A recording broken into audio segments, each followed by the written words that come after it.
Yan, tingnan natin itong, mga isinampang kaso kay Inday Sara at, kayo na po ang humusga whether ito pong mga ito ay for propaganda lang or talagang malinis ang hangarin nila sa bayan. Formal nang sinampahan ang impeachment complaint sa Kamara si Vice President Sara Duterte. Pero ang hakbang, agad na kinuwestiyon ng isang veteranong abogado. Si MJ Mondihar sa report. Sumugod sa Kamara nitong Lunes, December 2, ang ilang sektor para sampahan ng impeachment complaint si Vice President Sara Duterte. 4 ang grounds for impeachment. Kabila ang culpable violation of the Constitution, issue ng graft and corruption, bribery, betrayal of public trust at iba pa umanong mga krimen. Isa sa mga namataan sa filing ng impeachment case, si dating Senador Leila de Lima. Nandyan si Leila de Lima. Again, Leila de Lima has been a staunch critic ng mga Duterte. Ang tagal na niya, sabi ko nga sa inyo ang dami nitong mga patutsada tungkol kay PRD, wala ni isang i-final na kaso. Nakakatuwa naman at long last, nag-file na sila ng kaso. Saan? Sa korte? Hindi. Sa Congress. Nag-file sila ng kasong impeachment sa Congress. Sabi ko nga sa inyo, ito lahat to all for propaganda lang Kasi if you feel like Inday Sara committed an act of crime, you should file it in a criminal court. You should file it in a criminal court. But the fact na hindi nila kayang gawin yun, dito sila nagfa-file ng kaso sa dito sila nagfa-file ng kaso sa Congress. Kasi nga, all for propaganda at alam nila na yan naman talaga ang trabaho ng Congress ever since. Na talagang inatasan ang Kongreso para mawala ito si Inday Sara sa kapangyarihan at masira ang kanyang reputasyon at ang kanyang pag-asa sa 2028 ay maglaho. Yun naman talaga yun Huwag na tayong maglokohan. Alam natin for a fact na nabuo yung Committee on Good Government dahil gustong trabahuhin si Inday Sara. Na yung Quadcom ay binuo para sirain naman yung mga kaalyado ng mga Duterte pati si PRRD.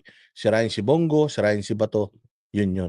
Kanya-kanya sila ng komite na umaandar ngayon at kung titingnan mo, ang target lang talaga Duterte. So, kumbinsihin nila tayo na itong ginagawa nila ay talagang para sa bayan, para ito sa kanilang pansariling interes. Habang ang Akbayan Party List naman ang mag-i-endorso ng reklamo. Nakahanda raw ang Kamara na aksyonan ng... Di ba? Ang nag-file ng kaso, nagsampa ng kaso, isang private person, tago natin siya sa pangalang Leila de Lima, as yung makabayan na hindi konektado sa kanya, ang mag-i-endorse sa Congress. Impeachment complaint para kay former Presidential Legal Counsel Salvador Panelo, talagang nais patahimikin ng administrasyon ng bise. Unang senyales ay ang pagpapalit ng mga sundalong magbabantay sa kanya. Bakit mo tinatanggal ang security? Ang security, para nga... Kaya nga ito nakakalungkot, Browner. Naging part ka pa ng...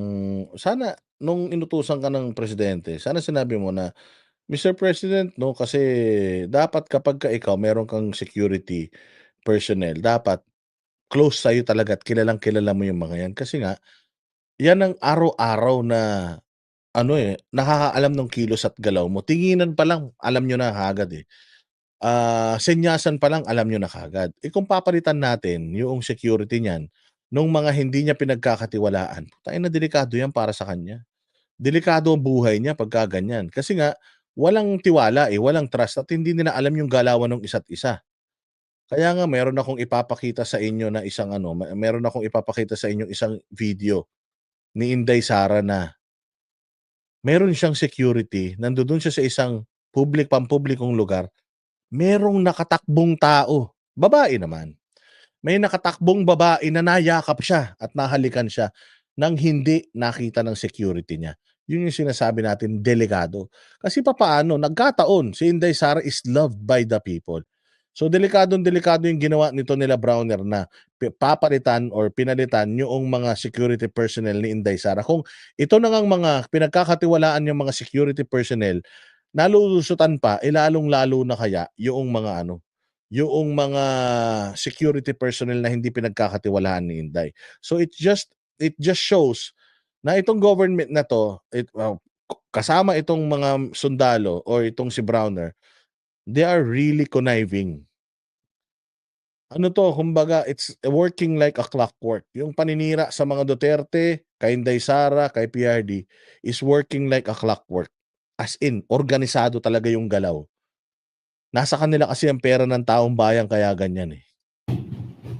bigyan siya ng proteksyon. Pag tinanggal mo yan, hindi siya bukas sa lahat ng uri ng karahasan laban sa kanya. Ikalawang palatandaan ayon kay Panelo ay ang inihang impeachment case laban sa ikalawang Pangulo. Ito'y kahit ombudsman na mismo ang nagsabi na wala sila nakikitang dahilan para imbestigahan si VP Sara. Obvious na yan. Gusto mo siya talagang tanggalin. Impeachment eh. At alam mo naman nating numbers game yan. Pinitik naman ni Panelo si Pangulong Bongbong Marcos, lalo pat nanawagan sa Kamara nitong huli ang presidente na huwag sampahan ang impeachment case ang bise. Pero ayon sa veteranong abogado, lumalabas na nagmamalinis lamang ang Pangulo sa maaaring sapitin ng kanyang dating running mate. Yung mga nandiyan sa Kongreso, Ano, katulad yan. Hindi dapat nangyari yan. Hindi dapat nangyari na may mga pulis na nakikipagkomprontahan kay Inday Sara. Hindi to acceptable. Para sa security ni VP, dapat hindi nangyari to. Dapat itong pulis na to hindi nakadikit sa kanya. Kahit sino pang taga-gobyerno, basta hindi pasok sa protocol, dapat hindi yan nakakalapit kay Inday Sara.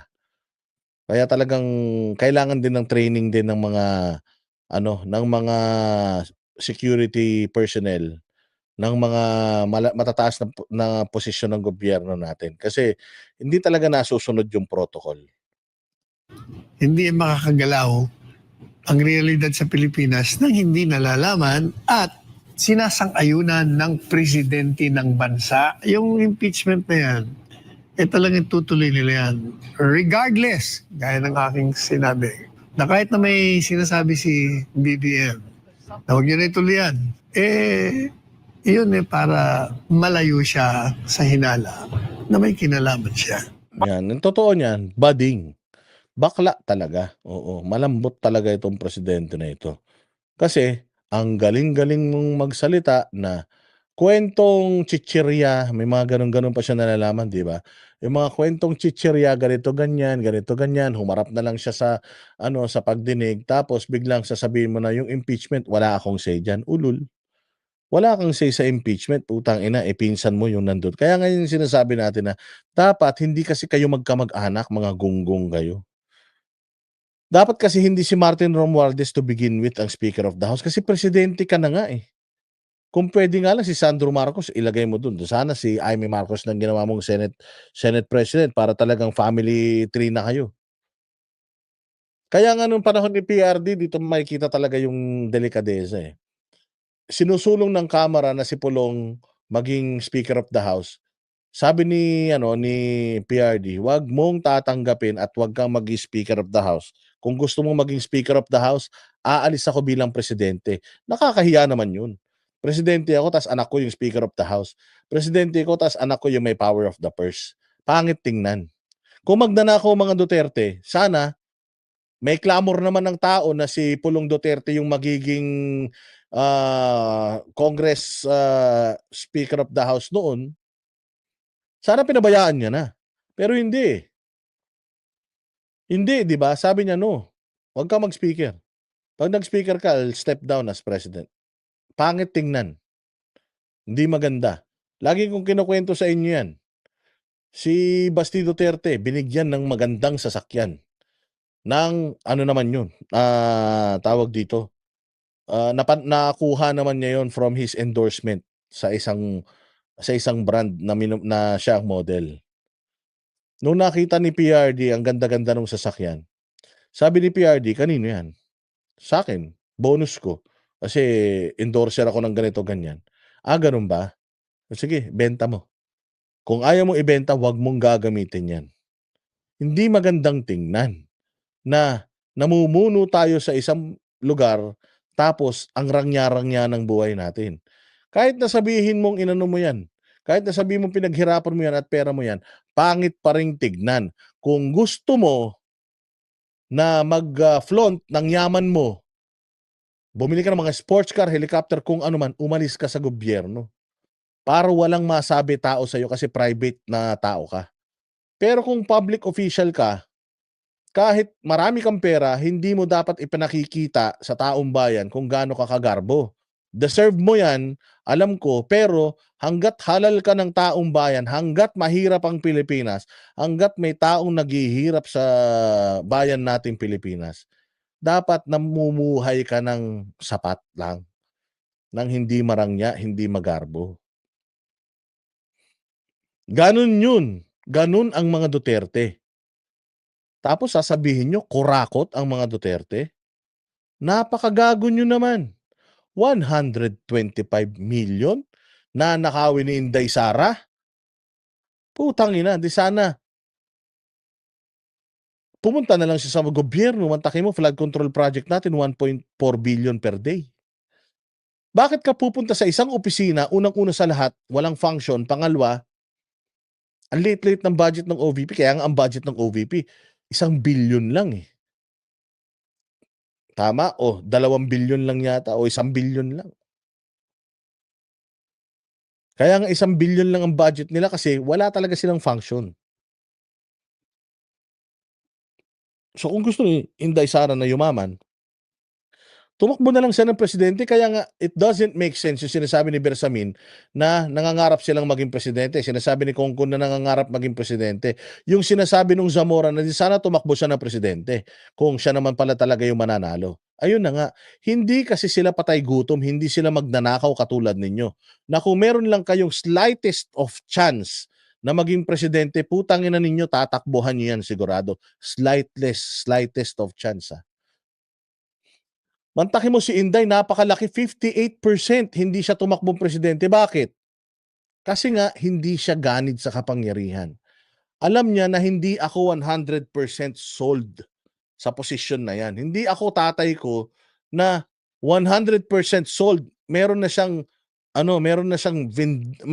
kumbaga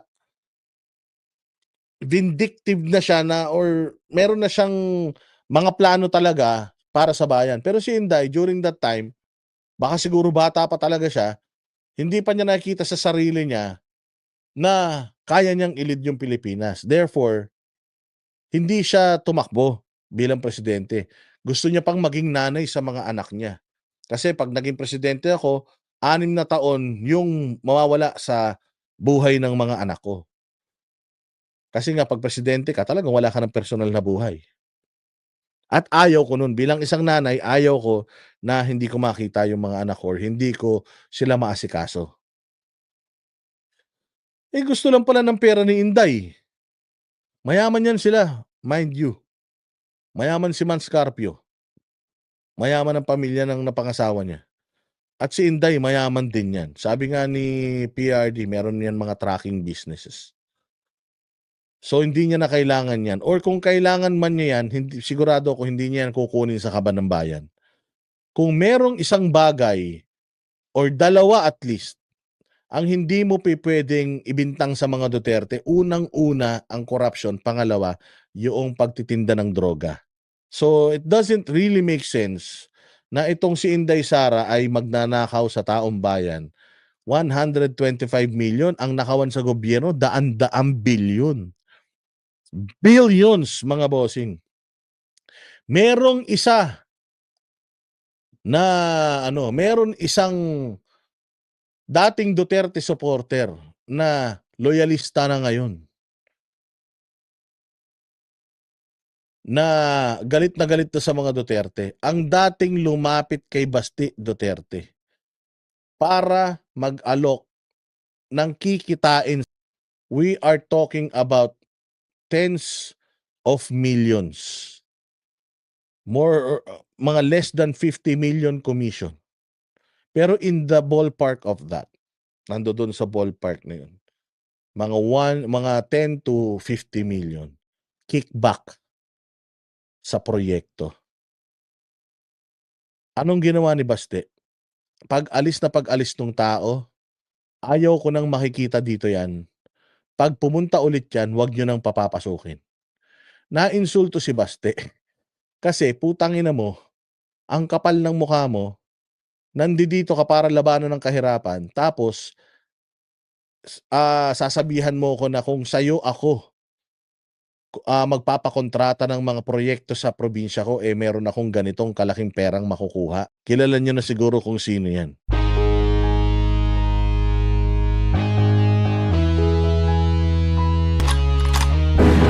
Yan ang Banateros, walang inuurungan. Pag tama palakpakan, pag mali ay babanatan. Yan ang Banateros, boses ng ordinaryong Pilipino. Banateros ay walang